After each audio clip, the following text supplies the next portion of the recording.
Hi, I'm Dr. David Dobson. Welcome to Conversations. Today, my guest is Irene Tello Arista. Irene is doing a PhD in political science at Central European University, analyzing the use of beneficial ownership data for anti-corruption efforts. Today, we will discuss her PhD research. It's a pleasure to have you on my show, Irene. Hi, Dr. Dobson. Thank you so much for having me. It's a pleasure for me as well. Irene, can you share what brought your interest to corruption? Of course. I think I have to tell a personal story here to say why I got interested into this topic. I was born in Iztapalapa. It's one of Mexico City's, well, it's the biggest borough in Mexico City. We have over 1.8 million people living in Iztapalapa. And because it's so big, it's also one of the most unequal boroughs. Like you can see a lot of poverty, unfortunately, a lot of crime as well. So I grew up, I think, between two worlds, my surroundings, and even though I was in a very loved home, I saw the realities of my neighbors and all the struggles they had to go through every day. But I was also fortunate enough that my parent got 2 scholarships for me and my brother to study in a private school. So I got to get the education with people that had access to a lot of resources. And then I saw that it was not a just thing, that I think we all deserve good opportunities in life, and that doesn't have to be because of the money you have. And then later I started studying and working with Federico Reyes Heroles, which is one of the founders of the Mexican chapter of Transparency International in Mexico. And he taught me how corruption is the source of many problems we have, starting with inequality. So I think it really spoke to me about that I could do something to get a better opportunities for people like me and for everyone that lives in Mexico. So that's what got me into studying corruption. Thank you for sharing your personal story, Irene. Your PhD research looks into company beneficial ownership data. Can you share what beneficial ownership is before we get into your PhD research? Of course, beneficial ownership refers to who actually owns or controls a company. Because I think when we think about a company, we think about, the board of directors, or maybe someone like the people that have the shares. But sometimes, unfortunately, companies can be used for financial crimes like corruption and money laundering. So they have like, nominee directors who are not actually the owners of the company, or nominee owners. And the people that benefit from these legal schemes get hidden behind complex legal arrangements. So beneficial owners is to see who actually benefits or controls a company. Okay. So you're saying that it's possible that on paper there's some other owner, but behind the scene there's like a shadow owners who really own the company benefits. Yes, and I think we saw this with Panama Papers, the Pandora Papers. Like we saw how companies were being used, and sometimes very complex structures where you have a company that owns another company and then another company, and it's in a way try to hide the real owners of these legal schemes to try to make it harder to detect. So these are kind of shell companies, like they are like a company, but not really. Like, we hear once in a while on the news that there's a company, there's only one person, they are located in some place, but there's nothing happening in that particular country, of that country. Sometimes yes, and sometimes no, which is what makes the research so complicated, because you have to be able to detect risks in ownership structures that sometimes could be a legal company that because it has like work, or a corporation that has different companies in different countries. So then it could also be a legal structure, but sometimes it's more like a shell company structure that doesn't do anything and just it's used for financial crimes. Okay. So obviously you're interested in this beneficial ownership. So I want to ask you, why did you want to analyze the use of beneficial ownership data? Yes, and here again I go to another story. I think stories help to bring these issues to a more concrete place. I was the director of an NGO in Mexico that was called Zero Impunity, and we analyze corruption in the Mexican health sector in particular. So we did an investigation to analyze how shell companies were being used to diversify public funds from the Mexican health sector. And we found evidence over 23 fake invoices that were paid to fake companies to diversify over $2006 million.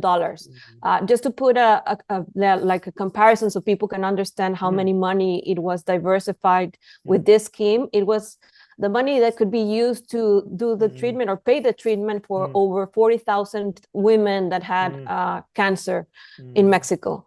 So we wanted to show that, shell companies were being used to actually rob public resources. But in the end, we only had the names of the fake companies and not of the people who benefited from these corruption schemes. So that's why I thought it was a very good idea to start analyzing how beneficial ownership data could also detect that. And also because something that I think it's sometimes not understood about corruption, even though corruption sometimes works in a national level, even though I think it's also transnational, the money laundering schemes are transnational. So for example, one of the cases I analyzed in Mexico, one of the wife of a very corrupt governor in the state of Veracruz got a golden visa to live in the UK. And actually, these golden visas are because of the amount of money you get to these places, but it mostly was money from corrupt schemes. So I think this is an international or global problem. So that's why we need to understand how this money is also laundered globally. Yeah. I just want to quickly go back to your health research you did. My understanding that Mexico has a public healthcare system, like in Canada, for example. Yeah, we have a part of it. It's public. Okay. Unfortunately, over 50% of the population don't have access to any to health care, but we designed another public health system to also try to cover them. We did another investigation to analyze this because it was called Seguro Popular, or popular health insurance. But now we are under a transition, and the current government is trying to modify it. But we had a system to try to do that. Okay, thank you.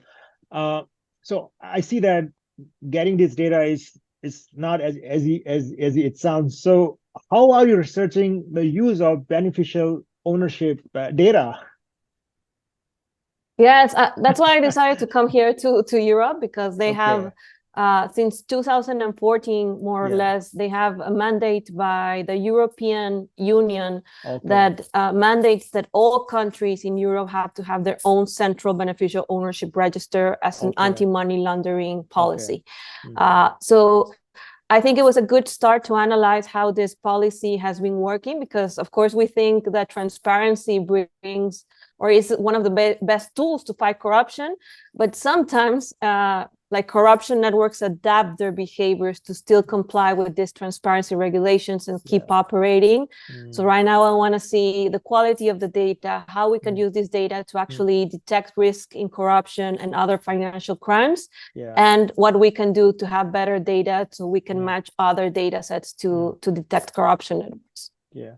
So can you tell me, like, the data you're collecting in countries in Europe, is it like one particular region are you collecting, or you decided to collect from Eastern Europe or the country within like Western Europe? Like how does that data procurement coming along? Right now, we try to do a selection, or I started working with other researchers. I'm working with my supervisor as well, that he's called Professor Mihai Fashekas, and he's an expert on big data analysis and corruption. And another investigator in Ukraine, she's called Antonina Volkotrup. And basically what we had to do is see where the data was available to do the matching between beneficial ownership data sets and public procurement data sets, because of course, a lot has been advanced on how to detect corruption in public procurement. So Yeah. basically what we try to do right now is see if we can see the same risks that you see in public procurement when you just have like a single bidder, or the term between the announcement of the bid and the decision of the bid is too short. If we can do the same, but with ownership data. So we have data from the UK, Denmark, Estonia, Latvia, Slovakia, and Ukraine. Nice. And basically what we're trying to analyze is the corruption risks of ownership in these 6 countries. Okay. And to see if there's like variation in the quality of the data. Okay. Just our curiosity, your first study you did in Mexico was healthcare related, like in the health industry. Is this for your current research? Are you focusing in particular areas, or are you looking in journal corruption in those on those data set you're looking right now? I mean, right now for the first stage of my research, I wanted to do the general investigation to see, because we're developing like the new area of risk indicators of ownership. But I really, for me, this is like a personal thing, because I think when you analyze corruption in the health sector, you can actually show people that corruption is also a human rights violation, and corruption can actually kill. So when we start having more robust data and findings, I would love to see how we can analyze ownership risks in the health sector as well. Wonderful. So obviously you have analyzed some of the data, and so what have you learned so far from your research work, Irene? Yes, well, we have a paper now that it's a working paper, so I'm really glad that I have results to talk. So analyzing these 6 European countries and the beneficial ownership and the public procurement, we know that beneficial ownership data has sufficient data quality that can be used to detect corruption risks. So this is a very good thing. But we also find certain risks that are, could you actually look when you analyze this data? So for example, how many companies a beneficial ownership says he owns. So this would sound very familiar, because sometimes you're not speaking about a very rich person that has many companies on its name, but a nominee owner that it's actually being hired to be like the front man of a corrupt scheme. So this is one of the risks we identify. I think another thing we identify has to be with the changes in registration of the beneficial owner. So for example, this we saw in the invasion of Ukraine. Many Russian oligarchs had companies all over Europe, and they changed the ownership of the company to their wives or to their sons to avoid the sanctions, in a way to try to hide the resources they have all over the place and avoid the sanctions and the freezing of these assets. Another thing that we found is the age of the owners could also be, unfortunately, a risk. So, for example, in Latvia and Slovakia, older owners were more risky, and in the UK, more younger owners were risky. The age of the company that is registered also could be, of course. You could think that a company is just being created for the purpose of winning this public procurement contract, but doesn't actually have the capability to actually produce what is actually being required to do. So these are some of the findings. Right now, what I'm doing is interviews in these 6 different countries to see why we are seeing these differences in the data. Because I think another very interesting fact, and this was something that we had as a hypothesis, is that not reporting the beneficial owner was also a risk in itself, and it is. But sometimes it could be also like, a mistake that you don't have many people in place to actually corroborate or verify the quality of these data sets. So now we need to understand also the qualitative part that we're seeing in the data. Very, very nice. So I know you're still working on your research. So what are some of the possible practical implications of your research? I think many, and that's what I'm really excited about. First of all, many countries are still in the process of creating their own beneficial registers. Like, for example, in Mexico, we have a law that mandates that we have one, but we don't have a central register still. The United States is in the process of creating its own. So I think if we learn from countries that have been using this policy for over the past 10 years and learn from their mistakes and their good practices, I think this is going to be really good. But also, I think it's like I think the new era of anti-corruption efforts has to be more a transnational effort. So for example, now that I'm seeing this corruption patterns not only in one particular country but in several different European countries, or also maybe one day we can find like how the money laundering schemes of corruption schemes in Latin America could actually be detected and sanctioned in European countries that unfortunately also abuse their financial systems for these purposes. So I think it has a lot to promise. And I always think that corruption is like a virus, and unfortunately it seems like it's everywhere. You can do a lot of things, but I think like with the virus, prevention and early detection is key to try to do something about it. So this is obviously is a big topic. Do you have any advice for researchers who wish to continue this type of research? Yes. First of all, I think it's important to know that I think it could happen that people get discouraged by seeing how pervasive corruption is and how it's everywhere. But I also think it's important to keep the hope. I mean, at least in my work, I see so many people, journalists, NGOs, government officials, people in companies in the private sector that are doing so much to actually try to detect better and earlier these corruption systems and do something about it. That I think this is something that really keeps me motivated, and I hope new researchers get that as well. But also I think that for people that want to continue this kind of research, it's important to join efforts like this is a transdisciplinary area. Like we need people from social scientists, like data scientists, people that know how to interview people, journalists, like social workers. So I think we have to start speaking in a more multidisciplinary area. And of course, I was not trained in programming and data myself in my bachelor's, but I think this is something you can learn. And I'm also excited to see more women getting into the field because, of course, now that we're talking about artificial intelligence and myself, I'm trying to look how we can actually use machine learning to use or create detection methods for corruption risks. And I think it's an amazing time to be in this area, but also we have to be careful about the ethical implications of the models we're creating and the quality of the data we're using to train these models. So I think it's a very exciting area for any people that wants to do more research about it. Thank you.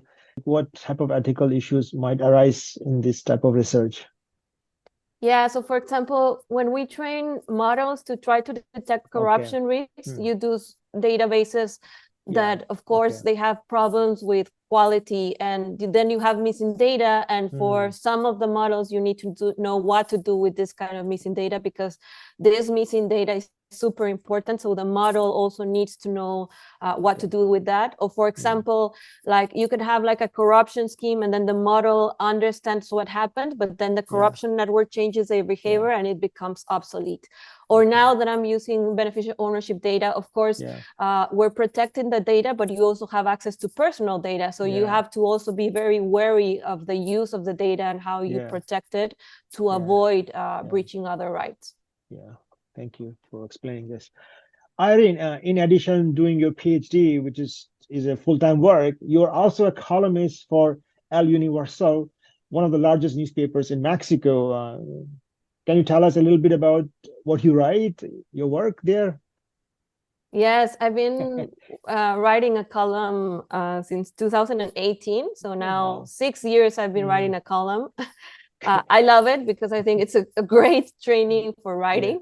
You learn to write and how to think about ideas and say something relevant about how many issues are happening in the world. But I also love that sometimes, because I can write whatever I want. I write about personal stories. So my stories about growing up in Iztapalapa.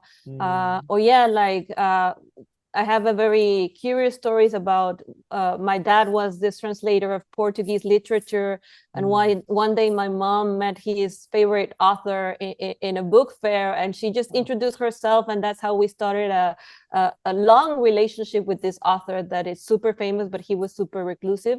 And when he died, I talked about, like how he was also a lawyer, and he talked about a lot about the violence he experienced in Brazil and the inequalities, and how lawyers have also this very humane way of seeing the world. And I remember that a lot of my friends that are also lawyers and writers, they wrote to me. So just knowing that you can have this impact with a story that is so personal that I wouldn't imagine that it would touch so many people, and that someone takes the time to read what you have to say about a certain issue, I think it's incredible. I think I always try to make complex things as simple as possible, because yes, of course, corruption, politics are very complex, and I think sometimes we really have to explain things from a more direct and simple approach. And now you're also a board member for Action for Justice. So obviously a super busy person you are. Please share about your involvement with this platform, Irene. Yes, of course. Action for Justice is a civil society platform. It's formed by a coalition of NGOs, including Greenpeace, Oxfam, Transparency International. And basically what we try to do is use legal action and legal litigation to empower people to uphold their human rights and protect their environment. So I started working with them when I was the director of Zero Impunity, and we did a guide about corruption and how people could actually know when they are victims of a corruption crime, how they can report it. And then when I came here, they asked me to join the board, and I love just the work they do, because a lot of the work we're trying to do is also trying to help defenders, like environmental defenders, human rights defenders. Like, I think these people really need the tools to know what are their rights, and to put them in contact with other lawyers and networks of lawyers that could help them. So basically that's what we're trying to do, and I'm so super honored to be part of this amazing work and team of people. Like right now I'm trying to help with the strategy overall. So basically we redesigned the strategy to focus on defending the defenders, on corruption issues, on gender violence, and on climate, because I think these are some of the most pressing issues we're seeing right now. And I mean, for me, Mexico, unfortunately, is one of the places where environmental defenders face the most high risk because of the work they do. And they're defending like our planet and our resources. So I think whatever we can do to help those people, it's more than necessary. What do you do for fun, Irene? I do a lot of things. I read a lot also. I grew up in a family that loves literature, so I think reading a good novel is always a good and a great source of fun for me. And I'm a deep fan of karaoke, so whenever I can, I go to karaoke to sing. But I think these are some of the things I do for fun. Nice. What's next for you, Irene? I've always imagined myself having like a food inside academia and a food outside of academia. So I would love to be a teacher, and that's why one of the reasons why I decided to do a PhD. I love teaching, so I hope I can be a teacher in a university or someplace else. And I would love still to work in an NGO that has an impact on some of the big social problems we're seeing right now, either in corruption or access to justice for a lot of people. Amazing. Thank you for your time, Irene, and all the best in completing your PhD. Thank you so much, Dr. Dobson, and thank you for the opportunity to talk a little bit about my research.